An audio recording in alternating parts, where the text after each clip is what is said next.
ఏంటి మావా scale pencil eraser చూపిస్తా అనుకుంటున్నావా? ఏమీ లేదు మావా, రేపటి నుంచి మాకు యూనిట్ టెస్ట్ ఎగ్జామ్స్ అంట. ఎట్టా ఖాళీ టైంలో మన దగ్గర ఉండవు అని చెప్పి అన్నీ సెట్ కొనేసాను. మళ్ళీ నా తెలివైన బుర్రకు ఒక ఆలోచన వచ్చింది, మనం ఎట్టా ఎగ్జామ్లో లైన్ కొట్టం కదా అని చెప్పి స్కేల్ వెనక్కి ఇచ్చేసాను. షాప్ అంకులు ఇంకా సర్లే అనుకునే లోపల ఎందుకో పెన్సిల్ కూడా భారం అనిపించింది మావా. సర్లే అని చెప్పి పెన్సిల్ వెనక్కి ఇచ్చేసాను. ఇంకా పెన్సిల్ వెనక్కి ఇచ్చినప్పుడు ఎరేజర్ షాప్నర్ మనకెందుకు మావా, అది ఇచ్చేసి ఉత్త పెన్ తీసుకొని బయటకు వస్తా అంటే అంకుల్ మావా ఈ ఎక్స్ప్రెషన్ పెట్టాడు మావా. నేను మరీ అంత ఎదవలా కనపడుతున్నారా?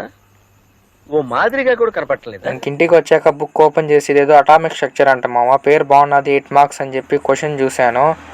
ఏంది మావా ఆ క్వశ్చన్? నాకైతే మైండ్ దుబ్బేసింది. ఏం చేయాలి మావా ఈ క్వశ్చన్ని? ఇంకా ఏం చదవలేను అని చెప్పి బుక్ మూసేసి గమ్మున మా ఫ్రెండ్కి ఫోన్ చేసి ఏమరా ఎగ్జామ్ అంటే ఓడి ఏమో అన్నాడు. నేను వాడికి ఒక ఐడియా ఇచ్చాను. ఐడియా ఏంటంటే చెప్పను, చూపిస్తా. ఇంకా దీనికంటే వేరే ఆప్షన్ దొరకలే మావా. ఫాలో కొట్టు మావా, ఎగ్జామ్ ఎట్రాస్ అని చెప్తాను రేపు.